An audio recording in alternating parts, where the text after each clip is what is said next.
ለአዲሲቷ ኢትዮጵያ የሚበጅ አዲስ ማህበራዊ ውል ሀገራዊ ምክክር እንግዲህ በ2014 ዓ.ም ከተመሰረተ ወዲህ በኢትዮጵያ በርካታ ስራዎችን ሲያከናውን ቆይቷል።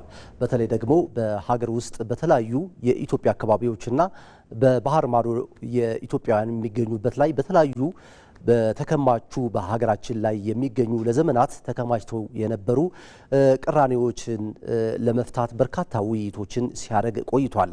እንግዲህ የሀገራዊ ምክር ኮሚሽን ይህንን በርካታ ውይይቶችን ሲያደርግ ቆይቶ አሁን ላይ ወሳኝ ምዕራፍ ላይ ይገኛል። እንግዲህ ሐምሌ 8 ቀን 2018 መጪው ሮብ ላይ የሀገራዊ ምክር ኮሚሽን ጉባኤ ለማካሄድ ዝግጅት እየተካሄደ ይገኛል። ይህ ለአዲስ ኢትዮጵያ የሚበጅ አዲስ ማህበራዊ ውል ሀገራዊ ምክክር ታዲያ በኢትዮጵያውያን ላይ የተሰባሰቡ 8 አበይት አጀንዳዎች አሉ። እነዚህ 8 አበይት አጀንዳዎች ምንድናቸው የሚለውን ወደ እናንተ በጥቂቱ ለመቃኘት እንሞክራለን። የመጀመሪያው የሀገር ግንባታ ጉዳይ ነው። እንግዲህ ሀገራችን የኢትዮጵያውያን የጋራ እሴቶች የሆኑ የሚያግባቡ ጉዳዮች ላይ ውይይት፣ ምክክር ያደርጋሉ። ብሔራዊ ማንነት ነው ሌላው። በብሔራዊ ማንነት በሀገር ጉዳይ ላይ ግንባታ ላይ ውይይት ይደረጋል። የሀገር አንድነትም በዚህ በሀገር ግንባታ ጉዳይ ላይ የሚነሳ ነው። በሁለተኛ የምንመለከተው የመንግስት አደረጃጀትና ቅርጽ ይሆናል። የፖለቲካ ስርዓት ብሔራዊነትና የፖለቲካ ስርዓት የመንግስት አደረጃጀትና የፖለቲካ ምህዳር በመንግስት አደረጃጀት ቅርጽ ላይ የሚታዩ ናቸው። ሌላው በሶስተኛ የምናነሳው ደግሞ የመንግስት አወቃቀር፣ የስልጣን ክፍፍል፣ የዲሞክራሲ ስርዓት ግንባታ በመንግስት አደረጃጀት ቅርጽ ላይ የሚታዩ ጉዳዮች ናቸው። በሶስተኛ ጉዳይ የምንዳስሰው ደግሞ የፌዴራል ከተሞች ናቸው። አዲስ አበባና የድሬዳዋ ጉዳይ ይነሳል። በአዲስ አበባና በድሬዳዋ እንግዲህ የሀብት ክፍፍል፣ የተጠቃሚነት ጉዳይ በሁለቱም ከተሞች ላይ በህዝቡ ላይ የሚነሱ ቅሬታዎች ላይ መግባባት እንዲፈጠር ያስችል ዘንድ በሁለቱ ጉዳዮች ላይ ውይይትና ምክክር ይደረጋል። ሌላው የሃይማኖት ጉዳዮች ናቸው። እንግዲህ ሀገራችን በርካታ ብሔር ብሔረሰቦችና ሃይማኖቶች ያሉበት ሀገር እንደመሆኑ መጠን የእምነት ነጻነት፣ የሃይማኖት ተቋማት ሚና እንደዚሁም ደግሞ የሃይማኖትና የመንግስት ግንኙነት ምን እንደሚመስል ወሰኑ ምን እንደሚመስል የሚወያዩበት ይሆናል ማለት ነው። ሌላው የተቋማት ግንባታ ነው። እንግዲህ በሀገራችን በርካታ ተቋማት አሉ።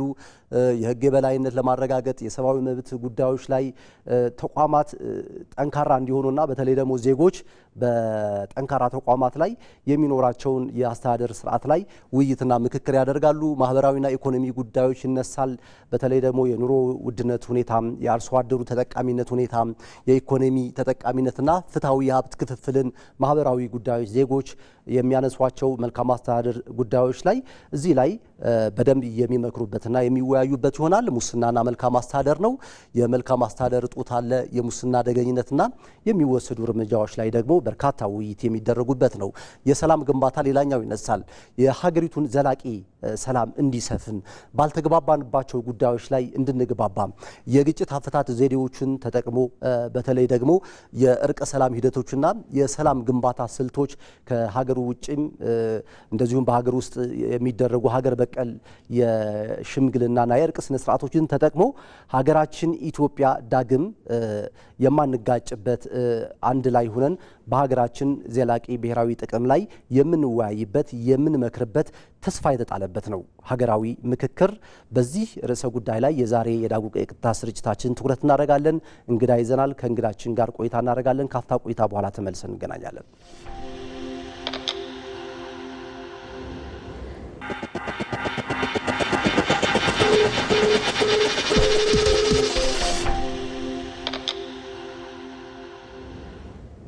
ተናስተልን የተወደዳችሁ ተመልካቾቻችን ከኢትዮጵያ ብሮድካስቲንግ ኮርፖሬሽን የዳጉ የቀጥታ ስርጭታችን እንሆ ጀምሯል።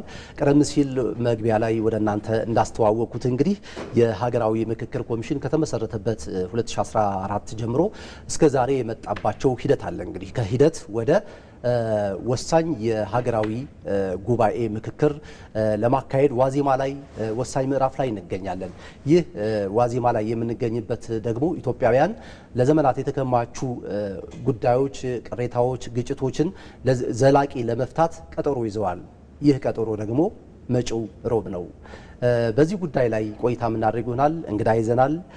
ዶክተር ዮናስ አዳዬ የሀገራዊ ምክክር ኮሚሽን ኮሚሽነር፣ እንኳን በሰላም መጡ። እንኳን ደህና ቆያችሁ። መልካም እናመሰግናለን ስለመጡ። ቀደም ሲል ለተመልካቾቻችንም ሳጋራ ነበረ ሀገራዊ ምክክር ኮሚሽን እንግዲህ ከተቋቋመ ጀምሮ ከ2014 ጀምሮ በርካታ ስራዎችን ሲሰራ መጥቷል። እንግዲህ አሁን ከሂደት ወደ ወሳኝ ምዕራፍ ወደ ሀገራዊ ምክክር ጉባኤው ላይ እንገኛለን። ዋዜማ ላይ ነው የምንገኘው። እንግዲህ አቀባበሉ እንግዲህ ከተለያዩ የሀገራችን ክፍሎችም ከ4000 የሚጠጉ ዜጎች መጥተዋል። አቀባበሉ ምን ይመስል ነበር? እንደውም በትላንትና ዕለት ደግሞ የሀገራዊ ምክክር ኮሚሽን ያዘጋጀው ሩጫም ነበረ። አጠቃላይ ከሂደቱ እስከ ዋናው ጉባኤ ላይ ያለው ሂደት ምን ይመስላል? ሰለሞን አመሰግናለሁ። አቀባበሉ በተመለከተ በተለይ ሐምሌ 1 ነበረ የገቡትና በዚያን ጊዜ ከተለያዩ ከኢትዮጵያ ልዩ ልዩ ክፍሎች ማህበረሰብ በተለይ ከአየር ሁኔታ ከቆላማው፣ ከደጋማው፣ ከወይና ደጋ ሁሉ አንድ ላይ የኢትዮጵያ ልጆች ልክ ለአድዋ በጦርነቱ ሀገራዊ ምክክር ደግሞ በሰላሙ ሌላ ጀግና ለመውለድ የተሰበሰቡበት ሁኔታ ነበረ። የመጀመሪያውም ስራችን የነበረው ምንድነው?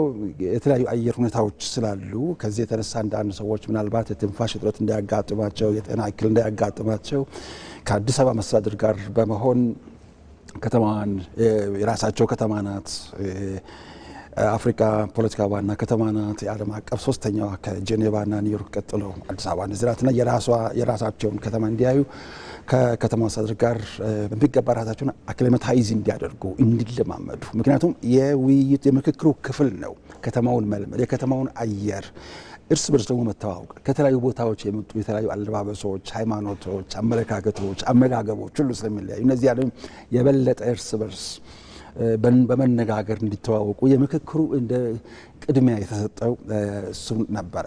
ቀጥሎ ቅድም አንተ ያልከው አሁንም ስትራፉ ብዙ አልለቀቀኝም፣ የ5 ኪሎ ሜትር ሩጫ ነበረ።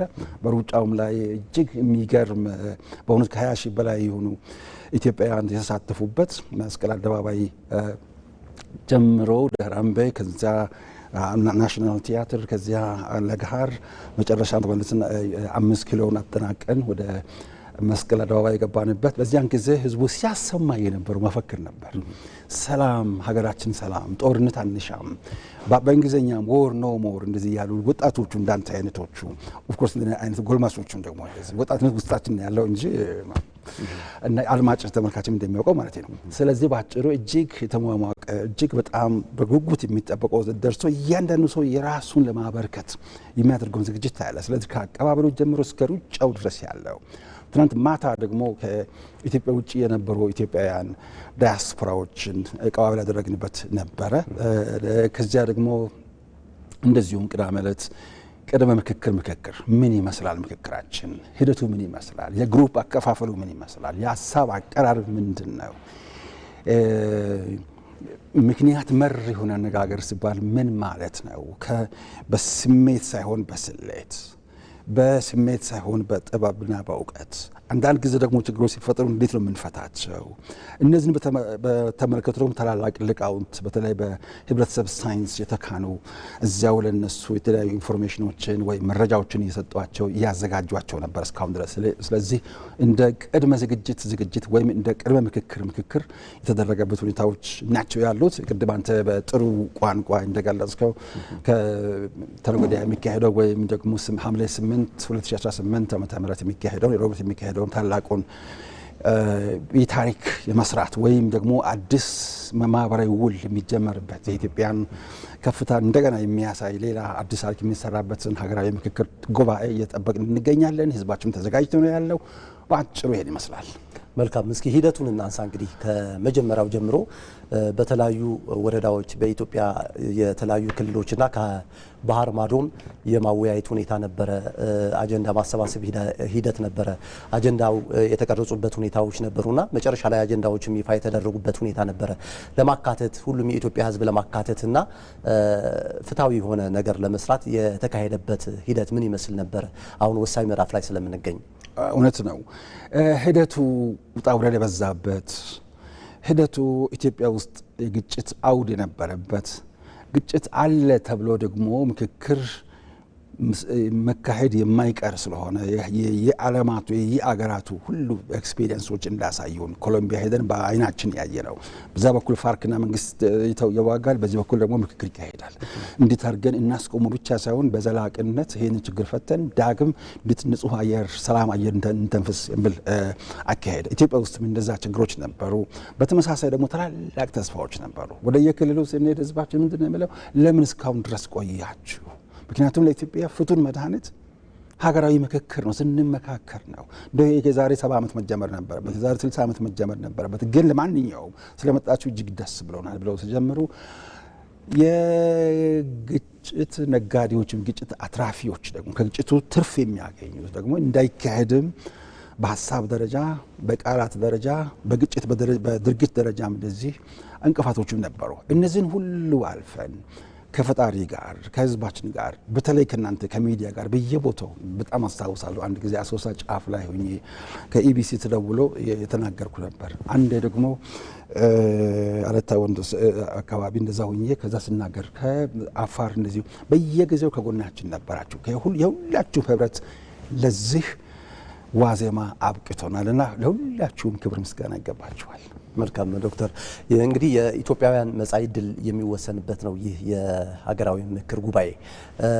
በተለይ አጀንዳዎቹን እናንሳና የኢትዮጵያ ሕዝብ ለዘመናት የተከማቹ የነበሩ ጥያቄዎች ከመመለስ አንጻር የሀገርን አንድነትን ከመገንባት አንጻር ያላቸው አንድምታ ምንድን ነው? አጀንዳዎቹ ይገርማል። ስለ እነዚህ አጀንዳዎች ከአንዳንድ ሶሻል ሳይንቲስቶች ጋር አብረውኝ አዲስ አበባ ዩኒቨርሲቲ ለ20-30 ዓመታት ሲያስተምሩ ከነበሩ ፕሮፌሰሮች ጋር ስናወራ ነበረ እና እነዚህ 8ቱ አጀንዳዎች ሌላ አጠቃላይ የሆነውን የኢትዮጵያን ችግር እነዚያ 2000 አጀንዳዎች ነበሩ የቀረቡልና እስከ 2000 በላይ ናቸው። እነዚያን ሁሉ እንዳጠቃለሉ እኛ ምስክሮች ነን። ለምሳሌ የመጀመሪያው አጀንዳ ብቻ ሀገር ግንባታ የምለው በራሱ በሀገር ግንባታ ውስጥ ሁሉም ነገር አለበት። ሁለተኛው ደግሞ የበለጠ የኢትዮጵያን የፖለቲካ መዋቅር የፖለቲካ አደረጃጀት የመንግስት አደረጃጀት እነዚህ እስከ 8 የመጨረሻው እስከ የሰላም ግንባታ ድረስ ያለው እነዚህ ሁሉን የሚያክሉ ሁሉን ያጠቃልሉ ስለሆነ እንዲያው እነዚህ እውነትም የኢትዮጵያን ችግሮች ሙሉ በሙሉ 24 ሰዓት ይፈታሉ ባይባልም የሚያነሱ የሚቀርፉ ተስፋ የሚያጭሩ ናቸው ብለው ሲመሰክሩ ሰማለሁ። አብረን ስንነጋገር በስፋትና በጥልቀት ነበረ። እዚህ ላይ ለአድማጭ ተመልካች በጣም ግልጽ እንዲሆን እነዚህ 8ቱ አጀንዳዎች ብቻ አይደሉም። አንዳንድ የቀሩ አጀንዳዎችም አሉ። እነዚህ የቀሩ አጀንዳዎች በዋናነት የሀራሪ ክልል ከሆነ ሀራሪ ክልል የሚመለከቱ፣ የሲዳማ ክልል የሚመለከቱ፣ ደቡብን የሚመለከቱ፣ ኦሮሚያን፣ አማራን፣ ትግራይ እነሱ የሚመለከቱትን ለመሪዎቹ ደግሞ በተለይ ልናቀርብላቸው አዘጋጅተናቸዋል። እነዚህ ስፔሲፊክ ወይም ደግሞ አውድ ተኮር የሆኑ አጀንዳዎች ናቸው። እነዚያን ደግሞ አውዱን በመምራት ላይ ለሚገኙ ፕሬዚደንቶች እና በታች መዋቅር ለሚመሩት ሁሉ እዛ አቅርበን የህዝባችን ሮሮ የህዝባችን ችግር እንዲሰማ ከየክልሉ ለምሳሌ ከድሬዳዋ ከተማ ለምሳሌ የቀረበው ስለ ድሬዳዋ ከተማ ቻርተር በሚመለከት ወደ ሀገራዊ ከሚመጣ ይልቅ እንደ ሀገር እንደ ፌደራል ከተማ ምኑ ጋር ይወሰን፣ ከዛ ደግሞ በአካባቢ ስለሚገኙ አዳዲስ ክሊኒኮች፣ መንገዶች፣ ትምህርት ቤቶች እነዚህን ደግሞ ቀጥታ የአካባቢዎች መሪዎች ስላሉ ለእነሱ ደግሞ የምናቀርበት ሌላ አውድ ተዘጋጅቶ ነው ያለው። ይህንንም ከኢቢሲ ጋር ከእናንተ ጋር በስፋት ወደፊት እናነሳው ይሆናል። መልካም ጥሩ። አንድ ቪዲዮ ለተመልካቾቻችን ጋብዘን እንመለስ ዶክተር። እሺ። የተወደዳችሁ ተመልካቾቻችን የኢፌዴሪ ጠቅላይ ሚኒስትር ዶክተር አብይ አህመድ በህዝብ ተወካዮች ምክር ቤት ተገኝተው የሀገራዊ ምክክር ኮሚሽኑን አስመልክተው የሰጡት ማብራሪያ አለ። እሱ ተከታትለን እንመለሳለን። የምንወያየው የብልጽግና ፓርቲ ወይም የመደመር መንግስት የፈጠራቸውን ችግሮች ለመፍታት አይደለም። ለዘመናት የተከማቹትን አብረን ተወያይተን መልክ እናበጅ፣ አዲስ ሶሻል ኮንትራክት እንፈርም ለማለት ነው። እዚህ ጋር መዛባቶች ያሉ ይመስለኛል። ልማትም ስንጠይቅ የተጀመረው ማን ጀመረው? ለምን ጀመረው? ፖለቲካል ኢሹም ሲሆን እንዴት ተጀመረ? እንፍታ የሚለውን ኮሚትመንት እኛ እንደፈጠርነው አይነት ተደርጎ ባይወሰድ ጥሩ ነው። ያም ሆኖ ግን አሁን ያለው ትውልድ መክሮ ዘክሮ ተነጋግሮ መፍታት አለበት የሚለውን እኛም እናምናለን። ለዚያም ነው ውይይቱን በዚህ መልክ እየደገፍን ያለ ነው። እንዴት ይሆናል ብሎ ያስባሉ ላሉት ምንም ነገር አይሆንም። በደንብ እንወያያለን። ጠቃሚ ሀሳቦች ይመጣሉ። እነሱም ኮሚሽኑ አቀናብሮ ለኛ ያቀርብልናል። እኛ ትምህርት እንወስድበታለን፣ እንወያይበታለን። ሊሻሻል የሚገቡ ጉዳዮች እናሻሽላለን። ተሰብስበን አጨብጭበን እናጸድቃለን። ምንም አይፈጠርም። ምንም የሚፈጠር ነገር የለም። ምክንያቱም አስበን አቅደን በእውቀት በዝግጅት ነው የምንሰራው። ተመልሰናል። የተወደዳችሁ ተመልካቾቻችን ከኢትዮጵያ ብሮድካስቲንግ ኮርፖሬሽን እየተከታተላችሁት የምትገኙት የዳጉ የቀጥታ ስርጭታችን ነው። እንቀጥላለን። ዶክተር እንግዲህ ቀደም ሲል የኢፌዴሪ ጠቅላይ ሚኒስትር ዶክተር አብይ አህመድ በሕዝብ ተወካዮች ምክር ቤት ሀገራዊ ምክሩን አስመልክቶ የተነሳላቸው ጥያቄ አስመልክተው ማብራሪያ የሰጡበት ነው። እንግዲህ ሀገራዊ ምክክር ጉባኤው በተለይ ደግሞ ኢትዮጵያውያን ለዘመናት የተከማቹ የነበሩ አለመግባባቶችን በዘላቂነት ሊፈቱ የሚችሉበትና በተለይ ደግሞ መጻኢ ዕድላቸው የሚወስኑበት የተሻለ ምክረ ሀሳብ ይዞ እንደሚመጣ እምነት እንዳላቸው ጠቅላይ ሚኒስትሩ ገልጸዋልና መንግስት ለዚህ ለሀገራዊ ምክክሩ መደገፍ ምን አይነት ጉልበት ይሰጠዋል? እስኪ እሱ እንመልከት። እንደ መርህ ወይም እንደ ሳይንሳዊ እውቀት ሀገራዊ ምክክር የአንድ ሀገረ መንግስት ግንባታ የሰላም ግንባታ ስትራቴጂ ተደርጎ ሊወሰድ ይችላል። ይህ ሊሰመርበት ይገባል። ሀገራዊ ምክክር ግቡ ሀገራዊ መግባባትን ማምጣት፣ በህዝብና በመንግስት መካከል እምነት እንዲፈጠር ማድረግ፣ ምክክርን ባህል ማድረግ በዋናነት ይሄ ደግሞ የአንድ መንግስት በተለይ የኢትዮጵያ መንግስት የረጅም ጊዜ የሰላም ስትራቴጂ ነው። ስለዚህም ነው በመንግስት ተነሳሽነት ነው የተቋቋመው። ልክ ኬንያ እንደተደረገው፣ ደቡብ አፍሪካ እንደተደረገው የዘር መድሎ ነጭና ጥቁር ችግሮች ስለነበሩ እነሱን ለመቅረፍ እንደ አንድ ስትራቴጂ የተጠቀሙበት ሀገራዊ ምክክር ነው። ስለዚህ ያ መጀመሪያ መታወቅ አለበት። አንዳንድ ሰዎች መንግስትን ያቋቋሙ መንግስትን ያቋቋሙ ምክንያቱም መንግስት ስላለ፣ መንግስት በሌለበት ደግሞ ቱኒዚያ ለምሳሌ መንግስት የቤን አሊ መንግስት ከወደቀ በኋላ እሱም ወደ ፈረንሳይ ሲኮበልል ሲቪል ማህበራት አንድ ላይ ተሰባስበው ነው ያቋቋሙት። በዚያን ጊዜ ሀገራዊ ምክክር ተቋቋሙ። ስለዚህ ይህን ለይቶ ማወቅ በጣም አስፈላጊ ነው። አንደኛ የሰላም ስትራቴጂ፣ ሁለተኛ መንግስታት ማቋቋም እንደሚችሉ፣ ሶስተኛ ካቋቋሙ በኋላ እዛ ውስጥ ጣልቃ እየገቡ አይደለም። ግልጽ መሆን ያለበት አቋቋምኩ ብለው ሱዳን መንግስት እና ግብጽ መንግስት ሁለቱም 2019 እና 2021 በ99 አጀንዳዎችን ይዘው መጡ። እነዚህን አስፈጽሟቸው ተባሉ። ኮሚሽነሮችም ከዛው መንቀሳቀስ አልቻሉም። የምናየው ሱዳን ዛሬ እናገኛታለን። ሙሉ ጣልቃ ገብነት ስለነበረ ማለት ነው። የኛ ልዩ የሚያደርገው የሰላም ግንባታው እንደ ሰላም ቅድም እንዳልነው እንደ ሀገር ግንባታ ስትራቴጂ ተወሰደ ነው። ትልቁ ነገር ደግሞ ኢንዲፔንደንት እኛ በነጻነት ነው የምንሰራው። ስንፈልግ ብቻ ነው መንግስት ራሱን ጋብዘን ሰተን ወደዚህ የምንጠራው። ልክ ዩኒቨርሲቲዎች ለምሳሌ በዩኒቨርሲቲ ስናስተምር አሁንም አስተምራለሁ። የሚመካከሉ ዶክተሬት ተማሪዎች አሉ ማማክራቸው፣ ዘንድሮ የተመረቁም አሉ በተመሳሳይ። በዚያ ቦታ ዩኒቨርሲቲ መንግስት ደሞዝ ይክፈለን እንጂ ይሄንን አስተምር አይለንም። በነጻነት ነው፣ በአእምሮአችን ነጻነት። አንዳንድ መንግስት የሚተች ነገር ካለ ተችተንም ጭምር ነው። ምክንያቱም ያ እንደ ግብአት ስለሚያገለግል። ስለዚህ አሁን በየቦታው ተቃዋሚ ፓርቲዎች ስንሄድ መንግስት አሁን ያቀረብነውን ህዝብ ያቀረበውን አጀንዳ ስራ ላይ ሊተረጉም ይችላል፣ ህዝቡ የሚወስነውን ውሳኔ ሊተረጉም ይችላል ብለው ይጠይቁናል። ለዚህ የመንግስት ይሁንታ አዎንታዊ መልስ እኔ አዎ ህዝቡ የፈለገውን ይናገር እኔ እቀበላለሁ ብሎ ማለት ለኛ እጅግ ወሳኝ ነው። ቅድም ላልከውም ጥያቄ መንግስት እንደ ሀገረ መንግስት ግንባታ እንደ ዘላቂ የሰላም ግንባታ ስትራቴጂ መጠቀም ብቻ ሳይሆን ከህዝቡ የሚመጣውን ግብአት ደግሞ ወደ ስራ የመተርጎም ግዴታም አለበት እና ይህንን ግዴታውን እወጣለሁ ብሎ በተደጋጋሚ ክቡር ጠቅላይ ሚኒስትራችን ለህዝባችን ሲናገሩ ነበር። ሌሎችም መሪዎች በየቦታው እንደዚህ ሲናገሩ ነበርና ያ ለእኛም ለህዝባችንም ዋስትና ነው። ምክንያቱም ትናንት በሰባተኛው በምርጫው በተካሄደው ላይ ህዝቡ ድምፁን ሰጥቷል። ድምፁ ምንድነው የሚለው? ሶሻል ውል ነው፣ ማህበራዊ ውል ነው። ድምፅን ሰጥቻለሁ፣ እኔ ግብር እከፍላለሁ፣ አንተ ህይወትን ትጠብቃለህ፣ ሀገርን ትገነባለህ፣ ንብረትን ትጠብቃለህ። ሶሻል ውል፣ ሶሻል ኮንትራክት ምስጢሩ ይሄ ነው። አሁን ደግሞ ህዝቡ ተሰብስቦ ይኸው ችግሮቻችን እኛ ፈተን እነዚህ ናቸው ብለን መፍትሄ ሰጥተናል፣ እነዛን አንተ ወደ ተግባር ተርጉም፣ ምክንያቱም ትናንት የመረጥን ለዚህ ነው ይላሉ። ስለዚህ ይሄንን መንግስት ወደ ስራ መተርጎሙ አንድም የራሱን የቤት ስራ መስራት ነው። ሁለተኛ ደግሞ የህዝብን ቃል ማክበር ነው። ከሁሉም በላይ ደግሞ የራሱን ማግናኒሚቲ ከፍ አድርጎ ማሳየት የኢትዮጵያን ከፍታም የበለጠ እንደገና ማወጅ ነው ብዬ አስባለሁ። ሰለሞን፣ መልካም። ምክክሩ እንግዲህ ሁሉም ኢትዮጵያውያን በጋራ የሚኖሩባት ኢትዮጵያ ከመፍጠር አንጻር መጻኢ ተስፋው ምንድን ነው?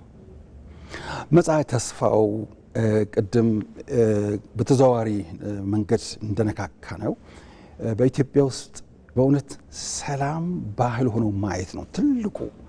ሰላም ሲኖር ነው ምንም ነገር ማድረግ የምንችለው። ወደዚህ የመጣሁትም እንደዚሁ መተንፈስ ልክ እንደ ኦክሲጅን ሰላም የሚያስፈልገው በየቦታው አሁን የሚያጋጥመን ቅድም ግጭቶቹ ስለነበሩ ነው ብለን ነበር እንደ ችግር ያነሳ ነው።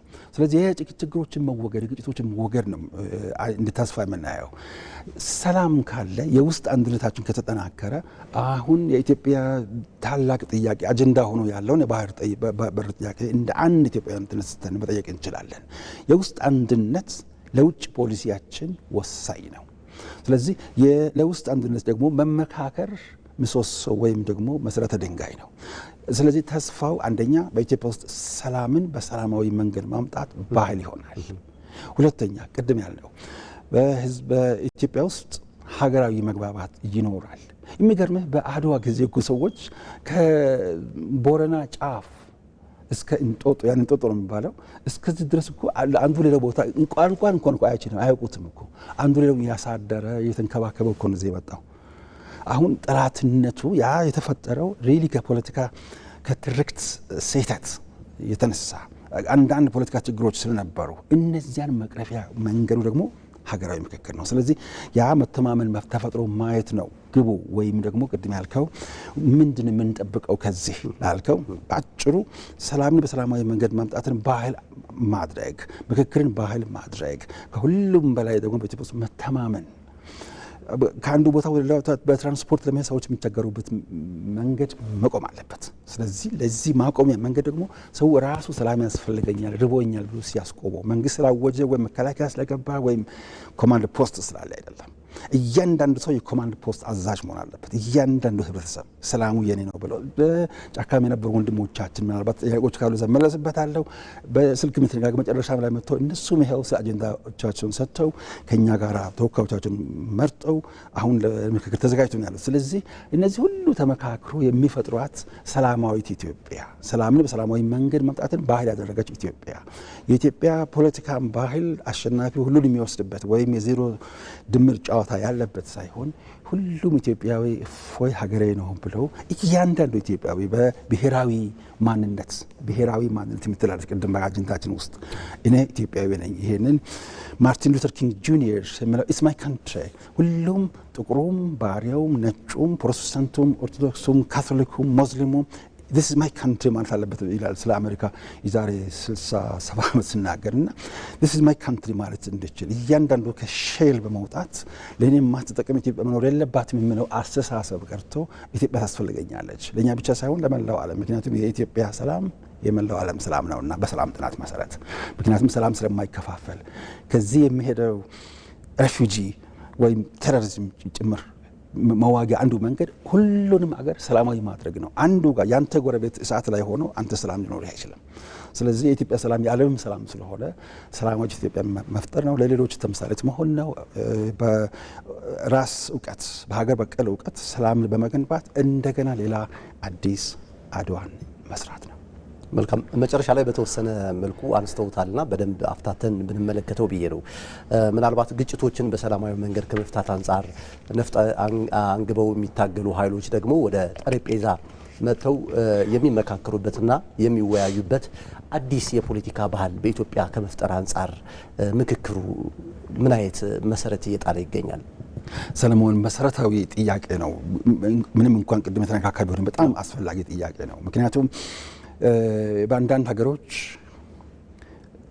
የሰላም ትምህርት የምክክር ትምህርት ከመዋዕለ ሕጻናት ጀምሮ እስከ ዩኒቨርሲቲ ድረስ ይሰጣል። እነዚያን ክፍል ውስጥ ገብቼም ያየኋቸው አሉ። አንዱ ጃፓን ነው። የሰላም ትምህርት በሳይንስ ትምህርት በሜዲሲንም አለ፣ በሶሻል ሳይንስም አለ። በሁሉም እንደ ኮመን ኮርስ እንደ አስገዳጅ ኮርስ ነው የሚሰጠው። ሁሉም ሰው ሰላምን እንዲያስብ ሳይንስ ለሰላም፣ ሰላም ለሳይንስ በየቦታው። ስለዚህ አሁን ከሀገራዊ ምክክር አንዱ ሁሌ የሚቃወሙ ሰዎች በተቃወሙ ቁጥር ባልተስማሙ ቁጥር መሳሪያ ይዞ ጫካ መግባት ሳይሆን ሀሳብ ይዞ ጠረጴዛ ዙሪያ መምጣት ነው። ያን ለመቀየር የሚቻለው ከስር ጀምሮ ስንኮተኩት ነው፣ ማስተማር ስንጀምር ነው። ስለዚህ ከምክክሩ በሚወጣው ግብዓት ስርዓተ ትምህርት መቀረጽ አለበት። ተነጋግሮ የመነጋገር ባህል እንዲዳብር ለማድረግ የሰላም ትምህርት በኢትዮጵያ ውስጥ ስር መሰረቱን እንዲሰድ በየአመቱ የሚወጣው GPI ግሎባል ፒስ ኢንዴክስ አለ። በየሀገሩ ስንት ነው የዘንድሮ አመት ገለ የሚባል ሀገር የት ነው የሚገኘው? ለምሳሌ ኢትዮጵያ ብዙውን ጊዜ ከ130 እስከ 140 አካባቢ ነው ከ160 ሀገሮች ውስጥ። እሱ ቀርቶ ኢትዮጵያ ከእንግዲህ ወዲህ ከ1 እስከ 10 ባለው ውስጥ ብትገኝ እሱን ጥረት ለማድረግ ባጭሩ የምክክሩ ውጤት ለሰላም ግንባታ መሰረት መጣል አለበት። በስርዓተ ትምህርት ውስጥ መቀረጽ አለበት። ባህሪያችንም ጀግንነት የሚለው ትርጉም ራሱ በጦርነት ብቻ ሳይሆን በሰላምም ትርጉሙ ራሱ በዚያው መቀየር አለበት። የሰላም አርበኞች የሚፈጠሩበት እንዲሆን ማለት ነው። ባጭሩ ወደ ከቤተሰብ ከቤተ እምነቶች ትምህርት ቤቶች ጀምሮ እንደ ስርዓተ ትምህርት ስለ ምክክር ማስተማር አለብን። ስርዓተ ትምህርት ውስጥ መግባት አለበት። ባጭሩ ይህንኑ የምንጠብቀው ከምክክሩ እንደ አንድ ውጤት። ቅድም ስናነሳው ነበር ከምክክር ቅድመ ምክክርም እንዳለ ሁሉ ድህረ ምክክርም ይኖራል። አሁን በርካታ ኢትዮጵያውያን ይመክራሉ። 3 ሳምንትም 1 ወርም ሊሄድ ይችላል። ከምክክሩ በኋላ በተለይ ኮሚሽኑ እነዚህ ዜጎቹ የተመካከሩበት ጉዳዮችን ምክረ ሀሳብ ይዞ ለአስፈጻሚው አካል ከመስጠት አንጻር ድህረ ምክክር ሊኖሩ የሚችሉ የኮሚሽኑ ስራዎችን ብንመለከት ብዬ አስቤ ነው። በጣም ትክክል ነው። ድህረ ምክክሩ ቢያንስ 3-4 ስራዎችን ነው የሚሰራው። የመጀመሪያው እነዚህን ውጤቶች ወደ ተግባር መተርጎም፣ አንዳንድ ጉዳዮች እስከ ሬፈረንደም የሚወስዱ ከሆነ ሬፈረንደም ማካሄድ፣ ህገ መንግስት መሻሻል ከሆነ ህገ መንግስት ማሻሻል፣ የክልል የከተሞች ቅድም የተነሱ ሾዎች አሉ። እነዚያን በአስተዳደራዊ መልክ ይሁን አስፈጻሚው የማስፈጸም ግዴታ ስላለበት ያን ያስፈጽማል። አንድ እሱ ነው። ሁለተኛው ከምክክሩ የሚወጡ እሴቶች አሉ። እነዚያ አሁን 4 ዓመታችሁ አበቃና በትኑ ኦፊሱ ተዘግቶ ወደ የስራ ቦታችሁ ይመለሱ መንግስት ይችላል። እንደዛ ማለት ምንም ችግር የለም። ነገር ግን ሌሎች ሀገሮች የሚያሳዩት የኬንያን ምሳሌ ብቻ ቢወስድ ናሽናል ኮሄዥን ኤንድ ሶሳይታል ኢንቴግሬሽን የሚባል ነው የተፈጠረው። ማለትም የሀገራዊ ትስስርና የህብረተሰብ ኦልሞስት እንደ ፈውስ። ምክንያቱም ድህረ ግጭት አውድ ውስጥ ስላለን ወደ ሰላም ግንባታ መግባት፣ የሰላም ግንባታ ስራዎችን መስራት፣ የሰላም ግንባታዎች እስከ ታችኛው እርከን ድረስ ከሀገራዊ ምክክር የወጡ እሴቶች ስለሆኑ የበለጠ ህዝብ እያመካከሩ ምክክር እውነትም ባህል መሆኑን በማሳየት ወደ ግንባታው መግባት። ሶስተኛው ቅድም ያልነው ወደ ትምህርት፣ ለዚህም ዶኪሜንቴሽን ቶሎ መጀመር፣ ወደ ስራ የእኛን ምሳሌ የሚከተሉ ሌሎችም ሀገራት ስላሉ እነዚያን መሰነድ ብቻ ሳይሆን ማስተራጨትም ጭምር እንደ ድህረ ሀገራዊ ምክክር። ከሁሉም በላይ ደግሞ ይሄ ጥያቄ ከሁሉም ዘንድ እየቀረበ ስላለ ሀገራዊ ምክክር የሚባል ተቋም መቋቋም እንዳለበት፣ ተቋም ኢንስቲትዩሽናል ቢልዲንግ አሁን በሰባተኛው አጀንዳችን ውስጥ ያለው ስለ ተቋም ግንባታ ነው። የአንድ ሀገር ዘላቂ እድገትና ልማት የሚወሰነው በጠንካራ ተቋማት ነው። አሜሪካ ውስጥ ለምሳሌ አሁን ፕሬዚደንት ዶናልድ ትራምፕ የፈለገው ለማድረግ ቢሄድ ጠንካራ ተቋም ስላለ ያርሙን ያስተካክላል። አንዳንድ ቦታ ፍርድ ቤት እምቢ ያለበት ጊዜ አለ። ይህን ታያለ። ጠንካራ መሪ ብቻ ሳይሆን ጠንካራ ተቋም በጣም ወሳኝ ስለሆነ ጠንካራ ተቋም ሆነው ሀገራዊ ምክክር ሰላምን ህጋዊ ማድረግ፣ ሰላምን ባህል ማድረግ፣ ሰላምን የዕለት ዕለት ኑሮ ማድረግ፣ ሰላምን የመንግስት ፖሊሲ ማድረግ፣ ከዚያ በውስጣችን የምናስበው የምናደርገው ሁሉ ለብሔራዊ ጥቅም ለሀገራችን ጥቅም የሚያገለግል ሁሉም በሰላም ላይ የተመሰረተ እንዲሆን ማድረግ። በጣም ደስ የሚለው በኢትዮጵያ ውስጥ የሰላም ሚኒስቴር ኦልሞስት በአፍሪካ የመጀመሪያ ጊዜ ነው። ሌሎች ሀገሮች ኦፍኮርስ የሰላም ሚኒስቴር አለ፣ የደስታ ሚኒስቴር አለ፣ ሚኒስትር ኦፍ ሃፒነስ የሚባል የአንድ ሀገር ገቢ መለኪያው ምን ያህል ደስታ አስገኝ በሚል ነው ትኩረቱ ሳቲስፋክሽን ላይ ስለሚያተኩር። ቡታን የምትባል ሀገር አለች። የእሷ ምክትል ጠቅላይ ሚኒስትሩን በቅርብ ጊዜ አግኝቻቸው ነበር ቻይና በነበርኩበት ጊዜ።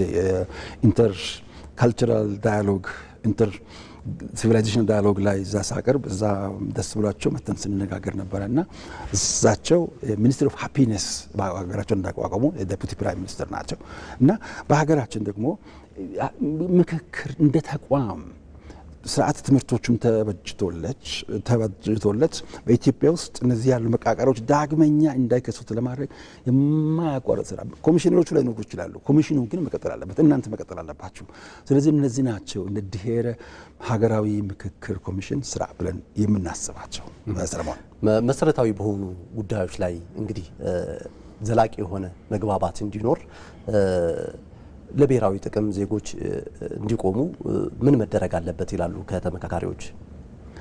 ከተመካካሪዎች የመጀመሪያው ከነሱ እንዳየነው የስነ ልቡና ዝግጅት ነው የሚያስፈልገው። መጀመሪያ ከተመካካሪዎች ትልቁ ነገር ከስነ ልቡና ዝግጅት ቀጥሎ ማዳመጥ ነው። አሁን እሱ ነው ለቅድመ ምክክር እንደ ቅድመ ጉባኤ ኤክሰርሳይዝ እየሰሩ የነበረው ከትላንት ወዲያ ትልቁ ማዳመጥ ነው። ማዳመጥ በጣም ወሳኝ ነው። ሳዳመጥ ነው ከልብም አእምሮም አንድ ላይ ሆኖ ማሰብ ማዳመጥ ስችሉ ነው። ሊስኒንግ ላይ ነው ትልቁ ነገር ያለው። ስለዚህ ማዳመጥ፣ ቀጥሎ ያለው መከባበር። የፈለገ አይነት ልዩነት ከኔ ቢኖር ምንም ችግር የለውም። እኔ እስቲ በሱ ጫማ ሆኜ በሱ ቦታ ሆኜ እስቲ እኔስ ቢሆን ምን ይል ነበር? ይሄን ችግር እንዴት ነበር? ይሄንን አንዱ በሌላው ቦታ ሆኖ ማየትን መለማመድ፣ ሀሳቦችን ማክበር።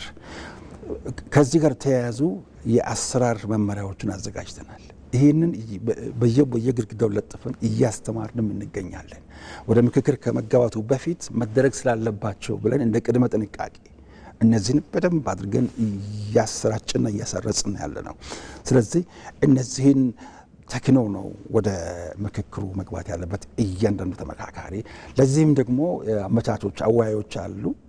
አወያዮቹ መካካሪዎቹ ይህንን ዲሲፕሊን ሰጥተናቸዋል። ኮድ ኦፍ ኮንዳክትም ጭምር ነው ይሄ እንደ ስነ ምግባርም ጭምር ነው የሰጠናቸው። እነሱም ይህንን ይከተሉታል፣ ያከብሩታል። ውጤታማ መሆን የሚቻለው ሰልፍ ዲሲፕሊን ሲኖር መጨረሻ ማይንድ ሴትስ ነው በአጠቃላይ ስለዚህ ይሄ ለራሴ ስለሆነ እንዲያውም ለዚህ ዓላማ መኖር አለብኝ፣ ለዚህ ዓላማ መስዋዕትነት መክፈል አለብኝ ብሎ እያንዳንዱ ራሱን እንዲያዘጋጅ ማድረግ። እንግዲህ ዜጎች መሰረታዊ በሆኑ ጉዳዮች ላይ መግባባት ሊኖር ይችላል ይጠበቃልም። በአንዳንድ ጉዳዮች አለመግባባት ከኖሩ በምን መንገድ ነው ሊፈቱ የሚችሉት? ኮሚሽኑ ምን አይነት ምልከታ አለው? ለነዚህ ራሳቸውን የቻሉ አደረጃጀቶች አዘጋጅተናል። ኦልሬዲ ችግሩ እንትኑ አንዳንድ ጊዜ እንግሊዝኛው ዴድሎክ ነው የሚለው፣ እንግሊዝኛው አማርኛው ቅርቃር ነው የሚለው። ሁለቱም ኔጌቲቭ ውስጥ ናቸው ያሉት። እንደው አለመግባባቶቹ ቢኖሩ እንዴት መፈታት እንዳለባቸው መመሪያዎችን አዘጋጅተናል። እዛ ደግሞ አስታራቂ ወይም ሚዲዬተርስ የምንላቸውን አዘጋጅተናል። አንድ ሰው በሊደርሺፕ ሳይንስ ላይ PIN ተብሎ የሚታወቅ ፖዚሽናል ኢንትረስት አለ፣ ኒድ አለ። ፖዚሽን በቃ ይሄ ነው፣ እኔ የአካባቢ አቋም ይሄ ስለሆነ የፖለቲካ አቋማችን ማኒፌስቶችን የተገለጸ በዚህ ስለሆነ ከዚህ ንክች አይደለም አይሆንም የሚል ከሆነ ያን ፖዚሽን ወደ ኢንትረስት ይህ እኮ እንደዛ አንተ በዚህ መልክ ብታይ ለንግድ አሰራርህ ለምታስተምረው ለትምህርት ቤት ለእርሻው ለሀገራችን ደህንነት እኮ ለሁላችን ኢንትረስት ከፖዚሽን ወደ ኢንትረስት ሲቀየር እንደዚህ ማለት ለካ ያን ማሳየት የሚችሉ በዚህ ሙያ የተካኑ የተዘጋጁ አሉ። ችግሮች እንደዚህ በዋና ዋና አጀንዳዎች ላይ ከህገ መንግስት ጋር በተያያዘ ለምሳሌ በአንቀጾችም ከአንቀጾች ጋር በተያያዘ ችግሮች የሚነሱ ከሆነ እነዚያን ደግሞ አብሮ እንዴት መፍታት እንደሚቻል የሚያማክሩ ተዘጋጁ አሉ። በቴክኒካል ተርሙ ዳያሎግ ክሊኒክ ነው የምንለው። ያንን ለአድማጭ ተመልካች ላለመጠቀም ብዬ ነው ዙሪያ ጥምጥም እየተጓዝኩ ያለሁ እና ባጭሩ ችግሮቹ ከተፈጠሩ እንዴት እንፍታቸው የሚለውን አስቀድመን ቅድመ ችግሮች ወይም ቅድመ ማስጠንቀቂያ ተቋማትን አቋቁመን ያለ ነው።